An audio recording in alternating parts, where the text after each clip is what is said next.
Lintas Banua sepekan kembali ke hadapan Anda. Pemirsa, sebanyak 30 siswa peraih juara Olimpiade Sains Nasional tingkat Kecamatan Banjarmasin Selatan berhak melaju ke tingkat Kota Banjarmasin. Mereka adalah siswa-siswi terpilih dari peringkat 1 sampai 15 dari 2 cabang yang dilombakan, yakni Matematika dan Ilmu Pengetahuan Alam atau IPA.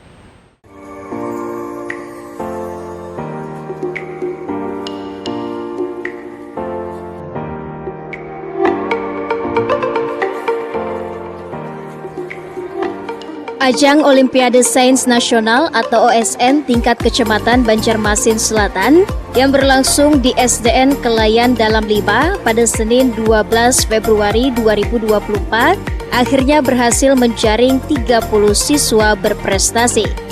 Dari 30 siswa peraih juara tersebut merupakan siswa-siswi pilihan yang telah terseleksi dari peringkat 1 sampai 15 di cabang lomba matematika dan ilmu pengetahuan alam atau IPA.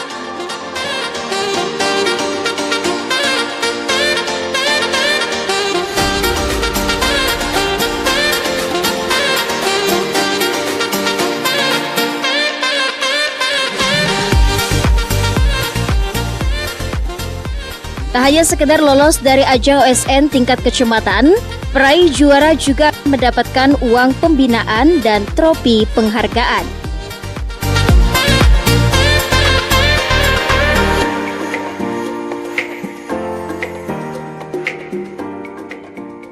Ketua Panitia Novi Arianti saat ditemui di lokasi kegiatan menjelaskan, OSN adalah salah satu wahana bagi peserta didik SD dan sederajat untuk mengembangkan talenta di cabang lomba matematika dan IPA yang kegiatannya dilakukan secara berjenjang, dimulai dari tingkat kecamatan, kabupaten kota, provinsi, dan nasional.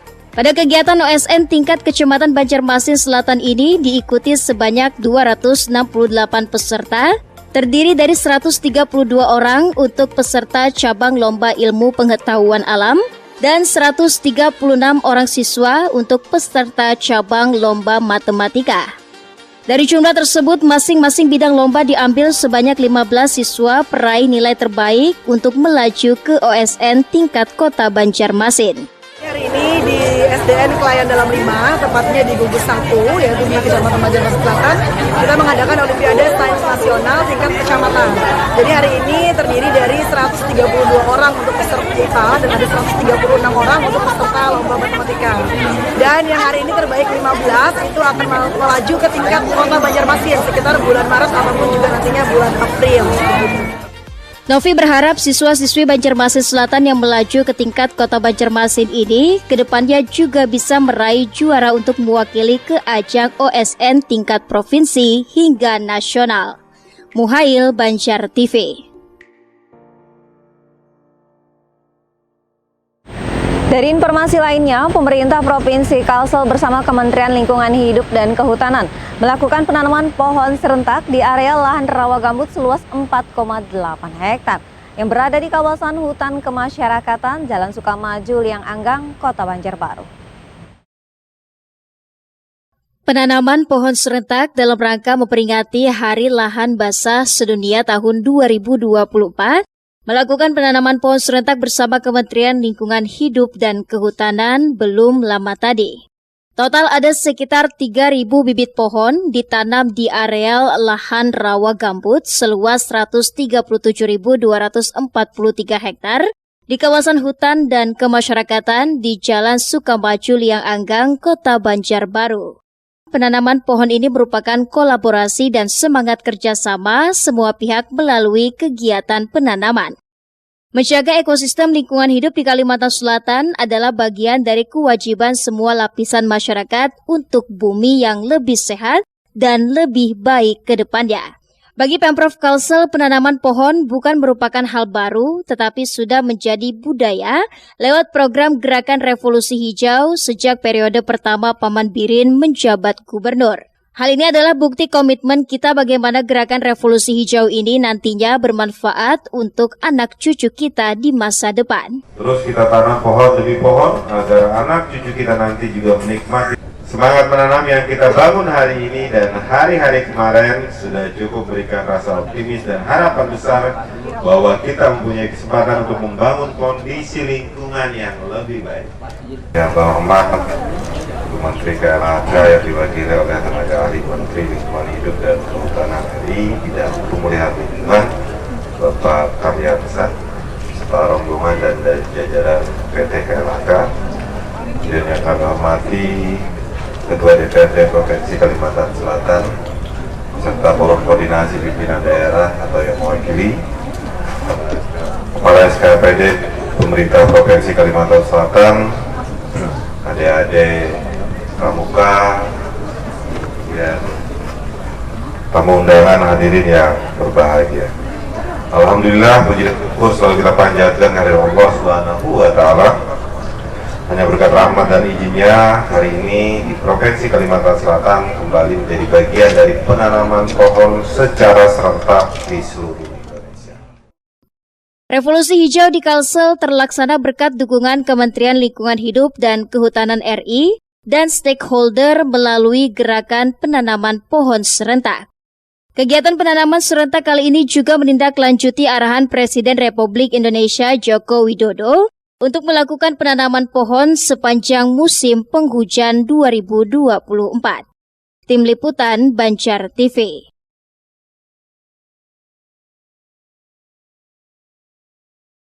Selanjutnya pemirsa, Wakil Ketua DPRD Banjarmasin dari fraksi Golkar Mat Nur Ali meminta adanya perhatian khusus untuk penanganan dari pemerintah terkait sampah pampangan yang ada di Sungai Martapura. Berbagai macam sampah mulai dari ilung hingga kayu dan bambu menumpuk menjadi satu hingga menjadi pampangan yang memenuhi bawah jembatan Pasar Lama atau jembatan 9 November. Terkait hal tersebut mendapat tanggapan dari wakil rakyat di DPRD Banjarmasin lantaran pampangan yang kejadiannya seolah menjadi rutinitas setiap tahun sangat mengganggu arus transformasi sungai dikarenakan hampir menutup bawah jembatan yang menghubungkan Kelurahan Pasar Lama dan Kelurahan Seberang Masjid Banjarmasin Tengah. Wakil Ketua DPRD Banjarmasin Mat Nur Ali saat dijumpai baru-baru tadi menyampaikan berbagai macam sampah dari berbagai daerah yang larut di Sungai Martapura hingga menumpuk menjadi pampangan di bawah jembatan Pasar Lama ini seolah-olah Banjarmasin menjadi wadah pembuangan akhir.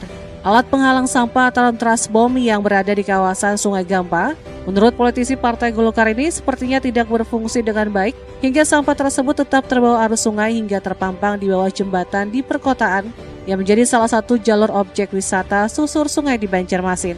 Mat Nur Ali berharap adanya perhatian dari pemerintah Provinsi Kalimantan Selatan lantaran sampah yang terbawa arus sungai Martapura tersebut berasal dari daerah tetangga Banjarmasin yang merupakan bagian dari Kalimantan Selatan. Dan juga dalam membenahi karena ini juga merupakan wilayahnya di Kota Banjarmasin dan juga di Provinsi Kalimantan Selatan ya. Tentu sumbangsih pemerintah provinsi juga kalau bisa ada upaya-upaya juga untuk bersama-sama dengan kabupaten kota dalam hal ini Kota Banjarmasin untuk mengatasi itu ya, sehingga jangan sampai sampah ini menjadi tertumpuk di bantaran sungai yang ada penghalang jembatan. Nah, ini akan mengganggu aktivitas sirkulasi perekonomian, kemungkinan orang melewati sisir sungai. Rasa mungkin yang pertama pemerintah kota harus terus-menerus lah kita bisa lihatkan jadwal bahwa setiap tahun ini kan tahu ya dari bulan ini akan potensi akan terjadi sampah itu akan terjadi banyak. Nah kemudian kalau memang itu memang overload pemerintah kota, tentu pemerintah kota pemerintah kota provinsi juga harus bisa bantu ya menangani itu di Kota Banjarmasin karena itu adalah peningkatan wisata kita. Rista Banjar TV. Pemirsa, bila sekali waktu di Jakarta, ada baiknya juga menengok ke Museum Juang 45 yang posisinya mudah dicapai dari berbagai penjuru kota Jakarta. Di tempat ini masih menyimpan koleksi mobil dinas Presiden pertama dan mobil dinas Wakil Presiden pertama. Museum yang satu ini berada di Jalan Menteng Raya nomor 31 Kebun Sirih, Kecamatan Menteng, Jakarta Pusat. Bila sekali waktu Anda berada di Jakarta, ada baiknya juga untuk menengok Museum Juang 45 yang posisinya mudah dicapai dari berbagai penjuru kota Jakarta. Museum yang dikelola Dinas Pariwisata dan Kebudayaan DKI Jakarta ini dibangun sejak 10 November 1970 dan diresmikan Presiden Soeharto tahun 1974. Di antara koleksi peninggalan para pejuang Indonesia yang ada di sini seperti mobil dinas Presiden RI pertama dan mobil Wakil Presiden RI pertama, masing-masing diberi tanda mobil Rep 1 dan Rep 2. Selain itu juga ada mobil yang digunakan Presiden Soekarno saat terjadinya peristiwa pemboman di Cikini tanggal 30 November tahun 1957 di Jakarta. Sebuah upaya percobaan penggranatan untuk membunuh Presiden RI. Di bagian luar museum terlihat beberapa tokoh perjuangan yang ditampilkan dalam bentuk patung-patung dada.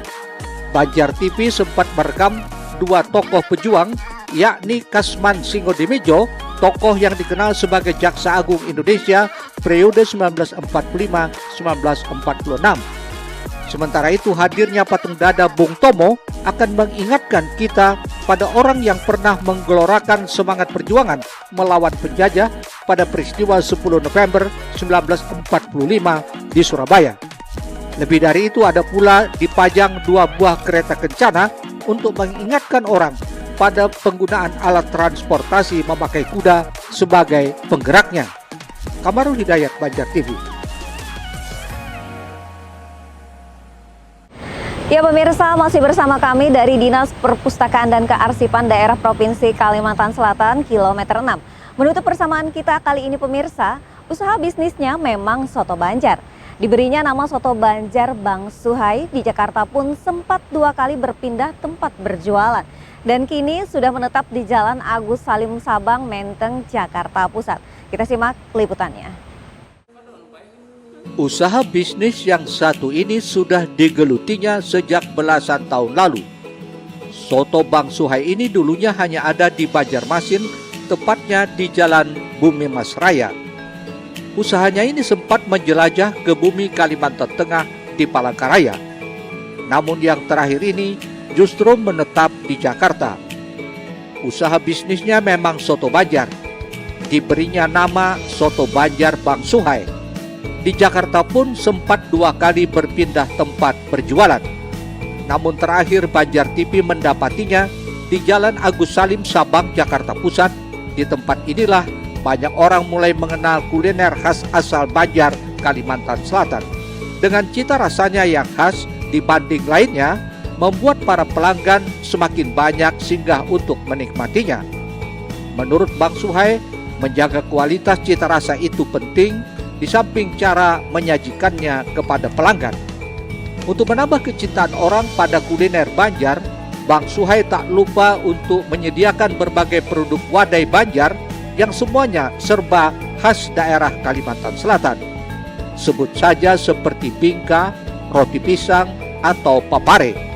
Bukan hanya itu, pada waktu tertentu juga menyediakan sajian seperti sate sambal kacang, nasi kuning masak habang, mie habang, dan lainnya.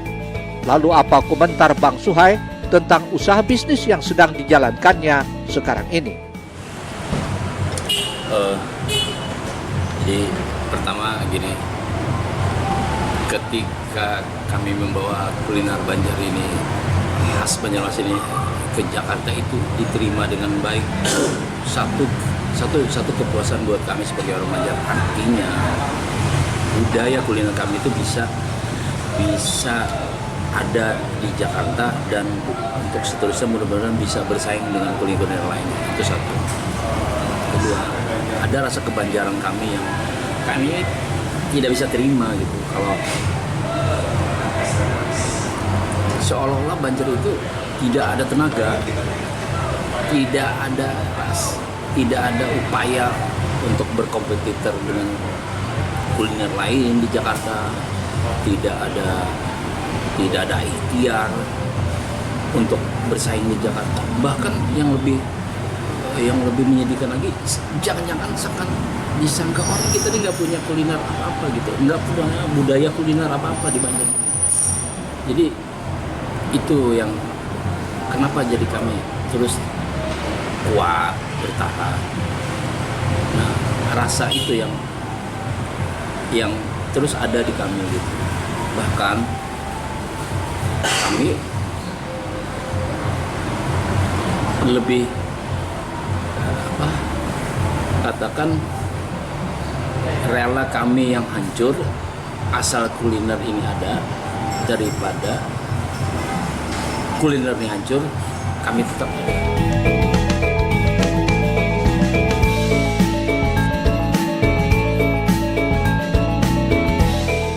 Alhamdulillah berkat ketekunannya, bisnis soto Banjar Bang Suhai tak hanya dinikmati warga perantau asal Banjar, tapi juga sudah dinikmati berbagai kalangan, hingga mampu menyentuh kalangan yang lebih atas. Kamarul Hidayat, Banjar TV.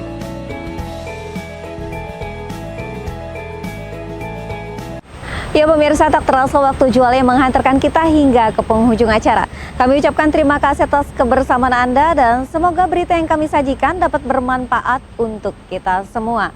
Pemirsa, siapapun yang terpilih pada pemilu tahun ini, semoga selalu membawa kedamaian dan ketenangan untuk keutuhan NKRI kita. Saya Lian Trisni, serta tim redaksi undur diri dari hadapan Anda. Terima kasih atas kebersamaan Anda. Wassalamualaikum warahmatullahi wabarakatuh dan sampai jumpa.